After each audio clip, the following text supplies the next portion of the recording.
отыра қойыңыздар. Бүгін бізге ерекше сабақ. Бұл сабақтың тақырыбын анықтау үшін тақтаға қараймыз. Мен сабақтың тақырыбын ашуда араларыңыздан Анарды көмекке шақырамын. Ана келе ғой. Бұл бөлімді бізге мәнерлеп оқып берсек. Туған жердің ұланымын Қарасаз деп аталатын ауылдан туған жылы 1931 Құдасының Шәмірден жынысың кім? Еркек болу ескеуге. Ойланыңдар. Руниза Мұқағали Мақатаев дейді. Неге олай ойладың Руниза? Өйткені Мұқағали Мақатаев 1931 жылы Аманжолов және Қасым Зейналы жарайсыз. Жақсы, рахмет. Ал осы өлең арқылы Мұқағали Мақатаев туралы ақпарат алуға бола ма? Әрине болады. Қазір қол көтереміз. Қандай ақпарат алдық? Әсем, отырып айтты. Бұл жерде мысалға алатын болса, оның жылын біріншіден білдір, сосын қайда туғанын да білдір.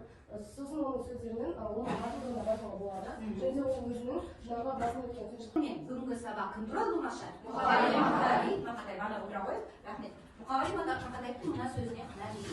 Асыл заттармен мәнерлеп оқып бере қойыңыздар. Батаркүн келеді, атардан бәріне осымен осылай мәңгілік тұратын өлмеймін, сірә да өлмейтін шығармын. Жарайсың, рахмет. Енді соңғы сөздер қарашы, өлмеймін, сірә да өлмейтін шығармын. Осы сөздің астарында не жатыр? Мұқағали Мақатаев өзі өлсе де оның аты өшкен жоқ. Халық үшін әлі де сыйлы өзінің аты бар адам. Яғни оның мәңгілік аты өлмейді. Мәңгілік атын өлтірмейтінен оның жазған шығармалары. Ендеше кешегі күні ғана Мұқағали Мақатаевтың туған күні болды. Бүгінгі сабақта біз сендермен ақиқ арқылы Мұқағали Мақатаевтың өмірімен танысамыз. Ол туралы мен осы Мұқағали Мақатаевтың тақырыпты таңдай отырып, оқыту бағдарламасын мына мақсатқа алдым. Әдеби сын шығарма бойынша жазылған әдеби сын пікірлерді талдай отырып, өзіндік сыни пікір жазу. Яғни бүгінгі сабақта сіздер осы пікірлерді сүйене отырып, ең соңында сын пікір жазуларың керек. Яғни менің мақсатыма сай өздерінің мақсаттарын шығады. Мысалы, сендер бүгінгі сабақта осының орындауларын керек. Айжан оқып жүріп, бүгінгі сабақта қандай мақсат сендерде? Мақсаты пікірлердің негізгі ойды анықтайды, әдеби сын пікірлерге сүйеніп пікірлерін білдіреді және де сын пікірге сүйеніп сын пікір жазады. Түсініңдер, бүгінгі сабақтағы сіздердің міндеттеріңіз. Ендеше қазір мен сіздерге бағалау парағын көрсетемін. Әсем ағам көмектесе ғой, басқа оқушыларға көрсетіп. Бағалау парағында сіздерге сіздермен топтық, жұптық және жеке жұмыс жүргіземіз. Ең алдымен бірінші сіздерде топтық тапсырма. Бәріне бағалау парағында ұпай жинауымыз керек барлығы? Барлығы 10 балл жинау. 10 ұпай жинау, яғни 10 балл жинауымыз керек. Ол үшін біз не істеп отырамыз? Әр тапсырмада спикерға мән беріп отырамыз. Сонымен бірінші жұмыс бізде топтық жұмыс. Қазір мен сіздерге Мұқағали Мақатаевтың өзінің ұлы жұлдыздың әйелі, яғни жұбайы Бақытгүл Қадырбайқызының пікірлерін беремін. Сонымен таныса отырып сіздер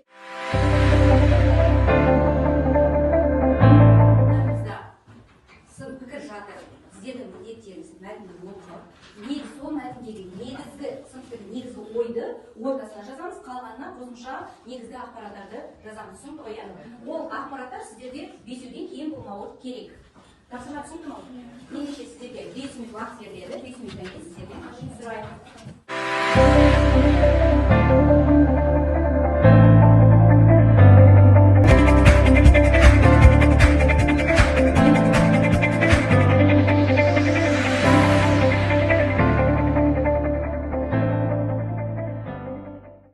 Ал енді топтық жұмысқа баян жасап, әр топтан бір немесе екі спикерден шығып қойғаныңыздар. Бірінші топ, бірінші топ.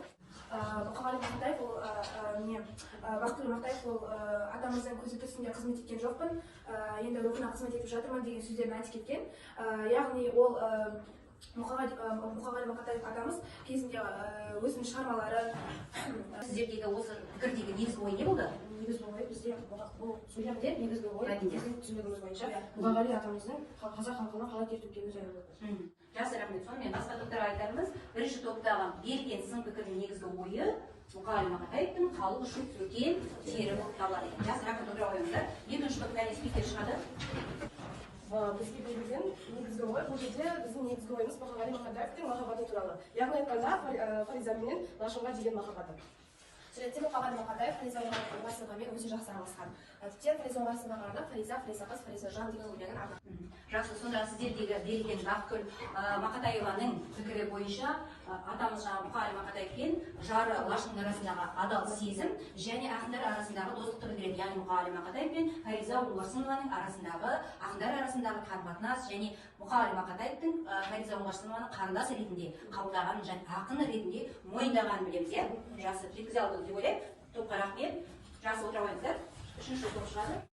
Бізде сол пікірдегі негіз ғой, әкесі мен баласының қарым-қатынасы. Ақын 45 жасында қайтыс болғанда, баласы жылда 21-де болған. Және де әкесі мен баласының қарым-қатынасын айта кетсек, мұхтар қалың қолын көтеріп балаларына ұрып ешқашан ұрып көрмеген. Және де өзінің балаларына қолдау көрсетіп отырған. Бұл жерде оның өзінің мейірімді жан екенін көруге болады. Үшінші топтағы негізгі сын пікірдегі негізгі ой, ол Мұқағали Мақатаев пен баласының арасындағы жақсы қарым-қатынасты. Жалпы біздегі сын пікірдегі негізгі ой Мұқағали Мақатаевтың шығармаларының тарихы болып есептелінеді.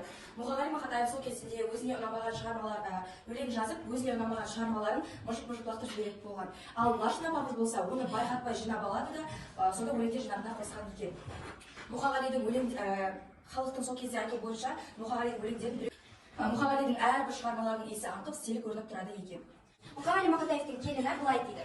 Атамыздың сол кезде жинап жүрген портфельдегі өлеңдер жинағы жоғалып кеткен, ал одан 45 жыл өтті. Сол портфельдерді тапқан адам бізге оны қайтарып берсе, алғысымызды айтар едік дейміз. Бірақ өкінішке орай бұл портфель әлі күнге дейін табылмады. Яғни қорытындылай келе біз Мұқағалидың бір кітаптай жарыққа шықпай қалған жазбалары әлі күнге дейін табылмады дегіміз келеді. Табылмаған ұялымыз. Жақсы, рахмет. Бұл пікірдегі негізгі ой ақын шығармаларының әлі бір тобы табылмағандығы, зерттелмегендігі және жарыққа шықпағандығы туралы. Ал ол шығармалардың, яғни шығармалар жазылған портфельдің жоғалып кетуі туралы бұл оқушылар айтып берді. Жақсы, отыра қойыңыздар. Енді дескрипторға қараймыз. Біз қаншалықты өз-өзімізді бағалаймыз, біз қаншалықты осы берілген пікірлерге сүйене отырып негізгі ойды анықтадыңдар және қосымша ақпараттар таба алсаңдар өздеріңе балл қоямыз. Яғни бүгінгі осы тапсырмада біз сіздермен 2 балл жинауымыз керек. Және берекеліміз бағалы парақтарынан.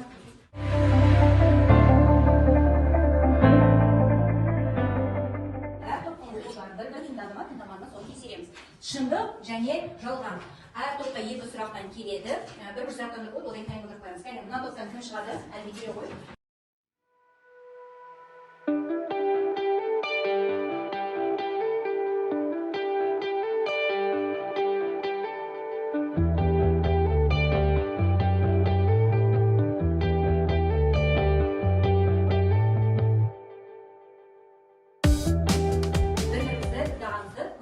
Ендеше тағы да бағалау парағына береміз.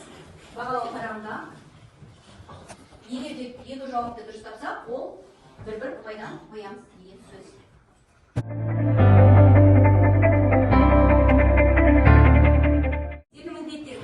Ақын жазушылардың, алдағы ақын жазушылардың пікірлері берілген, Мұқағали Мақатаевқа берген пікірлер, сіздердің міндеттеріңіз осы пікірлерді қарап, оқып болғаннан кейін, оны Попс формуласына салу. Жалпы Мұқағали Мақатаев туралы не түсіндіңдер, қандай пікір қалыптасты, соны Попс формуласына саламыз. Тапсырма түсінікті ғой? Сәттілік.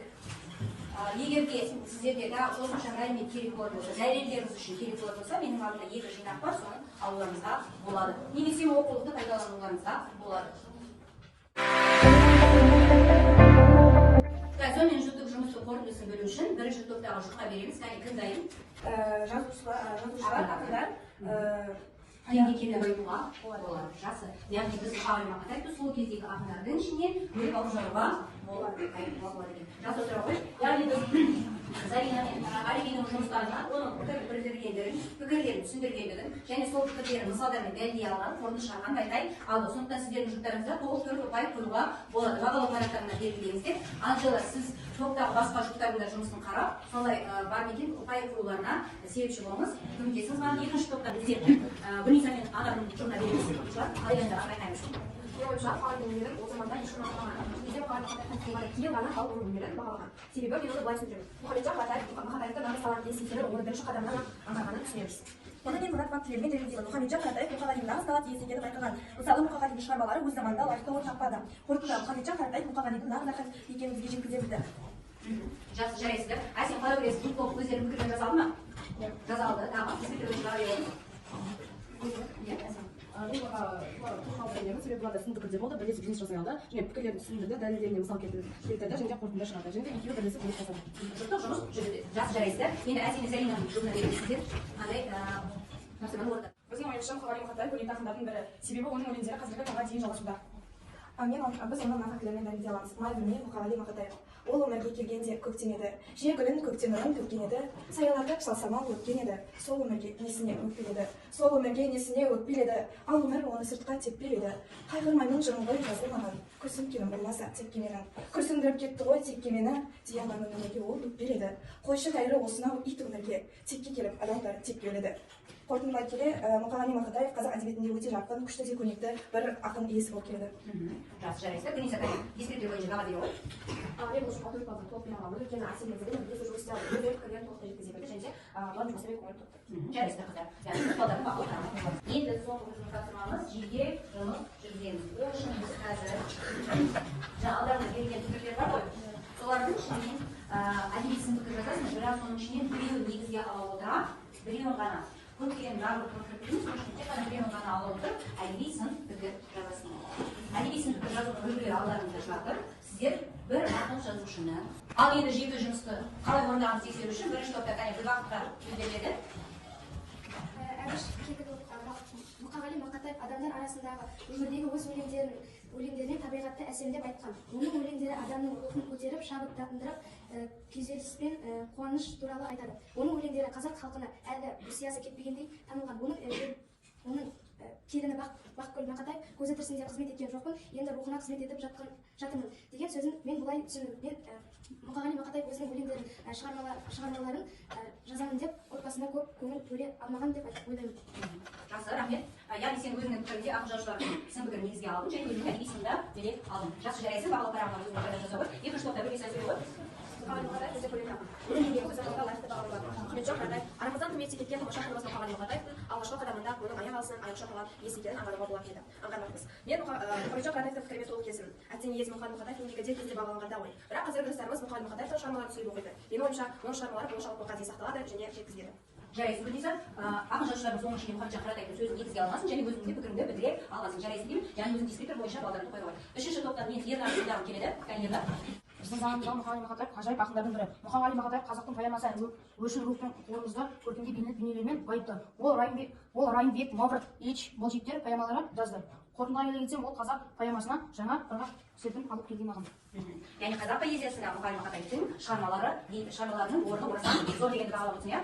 Яғни менің Ернардың пікіріне қарап, ол ақын жазушылардың ой пікірін, әдеби сынын ескерген және өзінде ой пікірін білдірген. Жарайсың деймін. Мына бірінші топтан Диас сөз беруін береді. Диас.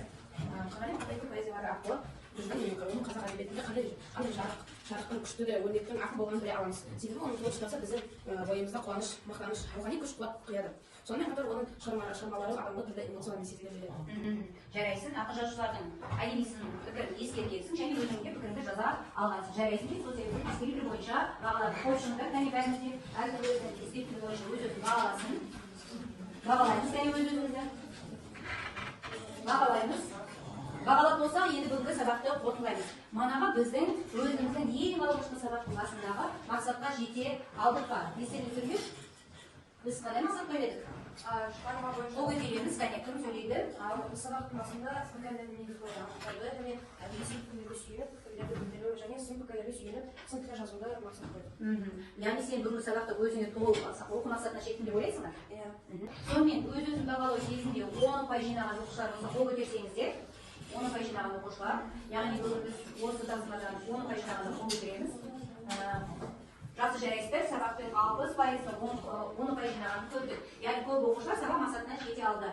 Осы жерге Анвар 10 ұпай жинадың ба сен?